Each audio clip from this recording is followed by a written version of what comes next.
Hello friends, welcome back to RGM online classes. আজকে আমরা geography ক্লাসে ক্লাস নাম্বার 1-এ আলোচনা করব সৌরজগৎ এবং গ্রহরূপে পৃথিবী। সৌরজগৎ এবং গ্রহরূপের পৃথিবী থেকে যে সমস্ত গুরুত্বপূর্ণ বিষয়গুলো রয়েছে প্রত্যেকটা বিষয়কে আজকে বিস্তারিত আমরা আলোচনা করে নেব। সবার প্রথমে রয়েছে পৃথিবীর কক্ষপথ। পৃথিবীর কক্ষপথ কাকে বলে?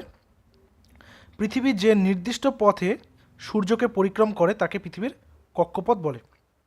অর্থাৎ ধরে নাও এটা সূর্য এবং এরকম একটা ডিম্বাকার বা অভিগত গোলাকার একটা পথে সূর্যকে পৃথিবী কখনো এখানে কখনো এখানে কখনো এখানে কখনো এখানে এভাবে প্রদক্ষিণ করে।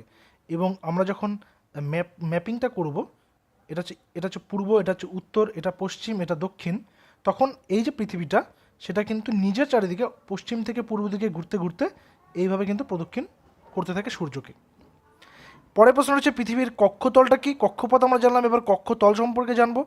পৃথিবীর কক্ষপথের তলে অবস্থিত তাকে পৃথিবীর কক্ষতল বলে। অর্থাৎ পৃথিবীর কক্ষপথের তলে অবস্থিত অংশ হচ্ছে পৃথিবীর কক্ষতল। পৃথিবীর কক্ষপথ উপবৃত্তাকার হয়, যে ছবিটা আমরা কিছুক্ষণ আগে আঁকলাম, উপবৃত্তাকার, অর্থাৎ বৃত্ত নয়, সম্পূর্ণ বৃত্ত নয়। পৃথিবীর অক্ষ তার তলের সঙ্গে 66.5 ডিগ্রি কোণে, অর্থাৎ 66.1/2 বা কখনো কখনো এরকম তোমরা কিন্তু পাবে 66.1/2, 66.5 ডিগ্রি কোণে হেলে থাকে। অর্থাৎ এটা যদি আমরা পৃথিবী ধরে থাকি, ধরুন এটা যদি পৃথিবী হয়, তাহলে এটা হবে হচ্ছে এর কক্ষপথ। একটু হেলানো রয়েছে, 66.5 ডিগ্রি কোণে হেলানো রয়েছে। সূর্যকে একবার পূর্ণ প্রদক্ষিণ করতে পৃথিবীর সময় লাগে 365 দিন, 5 ঘন্টা 48 মিনিট এবং 46 সেকেন্ড। এবং এক্ষেত্রে বলে রাখি যে 4 জুলাই তারিখটা রয়েছে, এই দিন সূর্য থেকে পৃথিবীর দূরত্ব হয় 15,20,00,000 কিমি, এবং 3রা জানুয়ারিতে সূর্য থেকে পৃথিবীর দূরত্ব হয় 14,70,00,000 কিমি।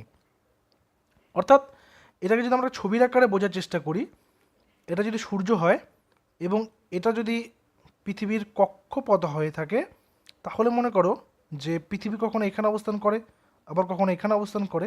অর্থাৎ আমরা যদি দেখি যে এই দূরত্বটার থেকে এই দূরত্বটা বেশি রয়েছে, তাহলে এইটা যেহেতু ছোট তাহলে এটা অনুসুর, এবং এটা যেহেতু বড় এটা হচ্ছে অপসুর।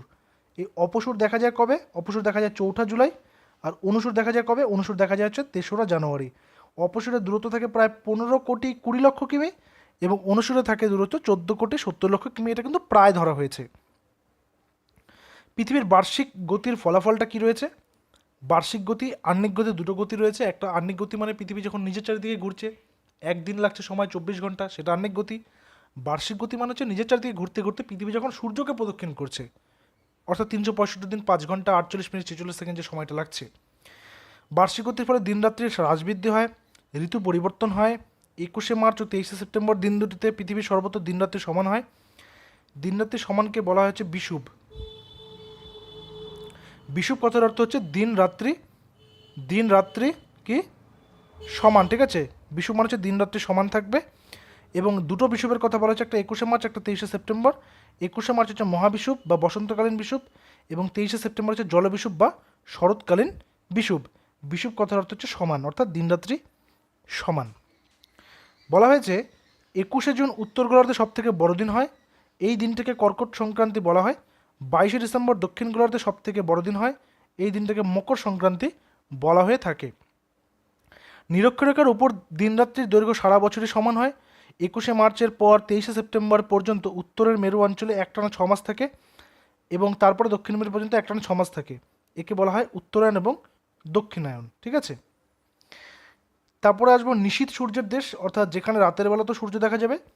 উত্তর মেরুতে একটানা 6 মাস দিনের সময় নরওয়ের উত্তর সীমান্তে হ্যামারফেস্ট বন্দর থেকে স্থানীয় সময় অনুযায়ী গভীর রাতেও আকাশে সূর্য দেখা যায়। এই জন্য নরওয়ের হ্যামারফেস্ট বন্দর ও তার আশেপাশের অঞ্চলকে নিশীথ সূর্যের দেশ বলা হয়। এছাড়াও রয়েছে সুইডেন, ডেনমার্ক। অর্থাৎ এখানে বলেছে যে রাতের বেলা, অর্থাৎ ধরে নাও যে ঘড়িতে তখন 10টা বাজছে রাত্রি, তবুও আকাশে সূর্য দেখা যাচ্ছে। তো সেই কারণে একে নিশীথ মানে রাত, নিশীথ সূর্যের দেশ বলা হয়ে থাকে। নেক্সট আসবে মুক্তিবেগ, খুব ইম্পর্টেন্ট। মুক্তিবেগটা কি? প্রতি সেকেন্ডে 11.2 কিমি পার বেগে, মনে করো 11.2 কিলোমিটার পার সেকেন্ড, এই গতিবেগে যদি কোনো বস্তুকে আমরা উপর দিকে ছুড়ে দিতে পারি, তাহলে সেই বস্তু মাধ্যাকর্ষণের বল কাটিয়ে বাইরে বেরিয়ে যায়, এবং সেই বস্তু পৃথিবীতে আর ফিরে আসে না। একে মুক্তিবেগ বলে, ঠিক আছে?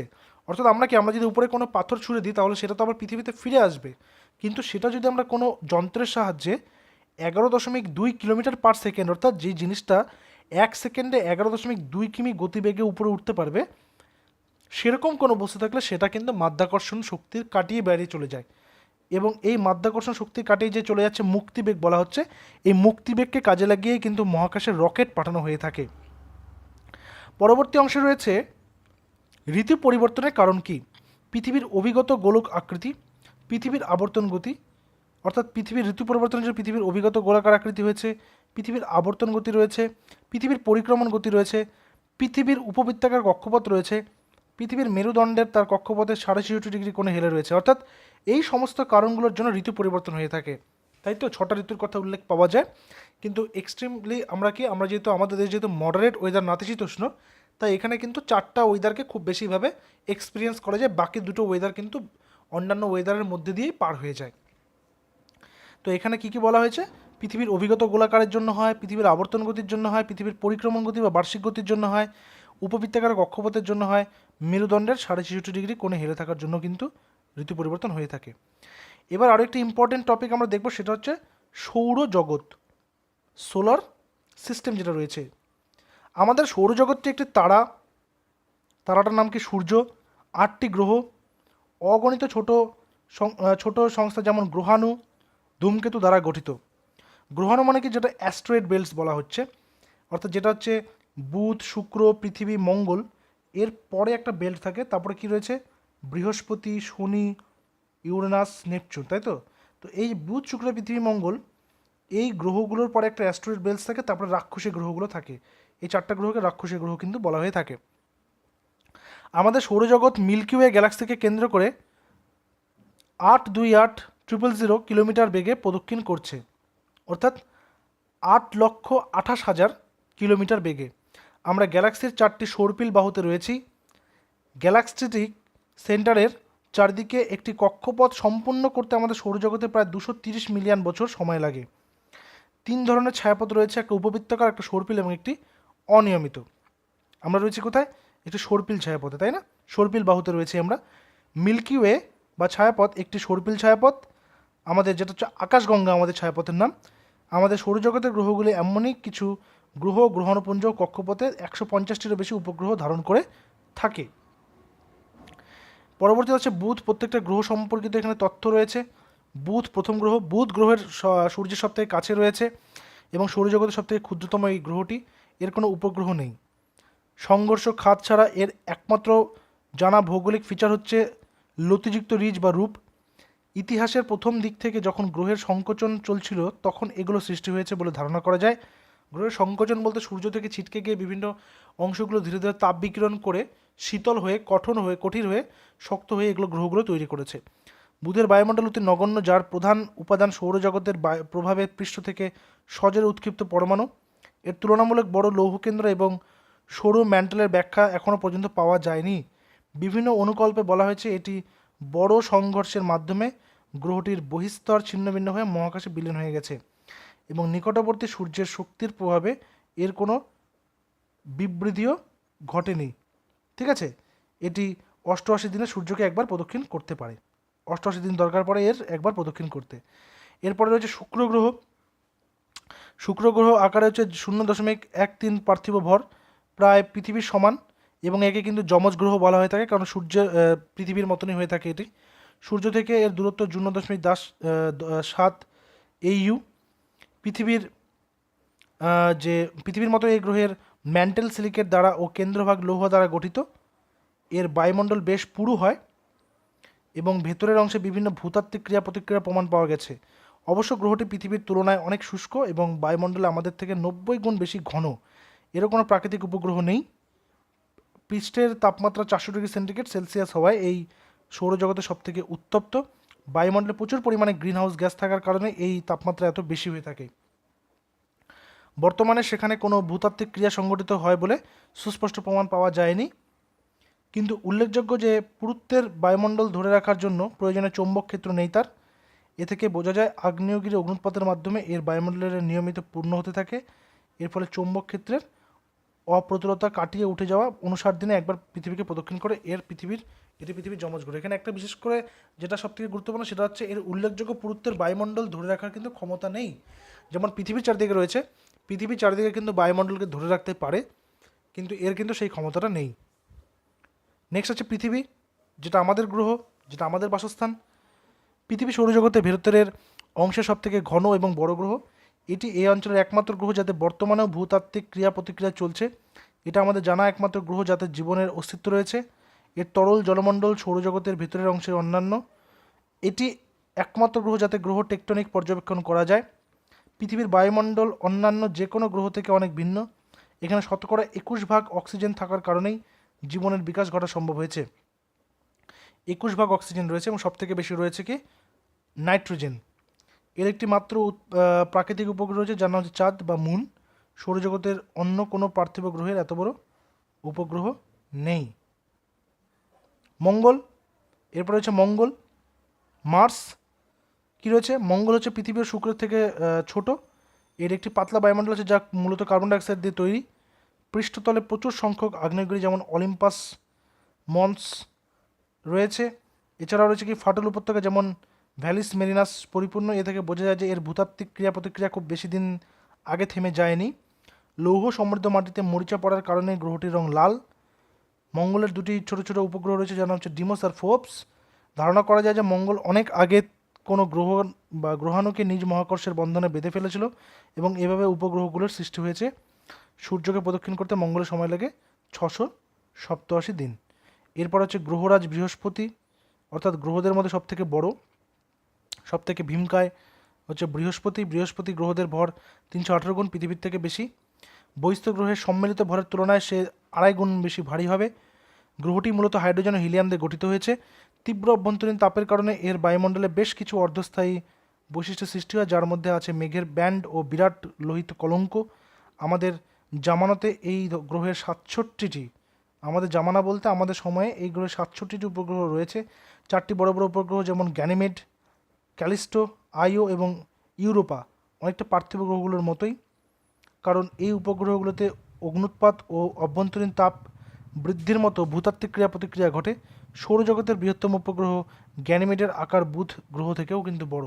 সূর্যকে একবার প্রদক্ষিণ করতে বৃহস্পতির সময় দরকার 4331 থেকে 33 দিন। এরপর আছে শনি, স্যাটার্ন। শনি কী রয়েছে? শনি গ্রহ হচ্ছে দৃষ্টিনন্দন বলয়ের জন্য সবার কাছে বেশ পরিচিত। বলয় বলতে শনি গ্রহের চারিদিকে কী রয়েছে? চারিদিকে বলয় রয়েছে, চারিদিকে 2-3টে বলয় রয়েছে এরকম, ঠিক আছে, সার্কেল রয়েছে। তো কী রয়েছে? বায়ুমণ্ডলের গঠনসহ বেশ কটি দিক দিয়ে এর সাথে বৃহস্পতি সাদৃশ্য আছে। অবশ্য শনি বৃহস্পতির মতো অত বড় না। এর ভর পৃথিবীর 95 গুণ। শনির 62টি জানা উপগ্রহের মধ্যে 2টি বর্তমানে ভূতাত্ত্বিক ক্রিয়া প্রতিক্রিয়া চলছে বলে ধারণা করা হচ্ছে। এছাড়া শনির আরও 3টি উপগ্রহ রয়েছে বলে সন্দেহ করা হচ্ছে। টাইটান এবং এনসেলাডাস উপগ্রহ, এই দুটিতে হচ্ছে ভূতাত্ত্বিক ক্রিয়া প্রতিক্রিয়া ঘটলেও সেগুলোর মূল গাঠনিক উপাদান আসলে বরফ। টাইটান বুধের চেয়ে বড় এবং এটি ভৌগোলিক বা সৌরজগতের একমাত্র উপগ্রহ যাতে উল্লেখযোগ্য পুরুত্বের বায়ুমণ্ডল আছে।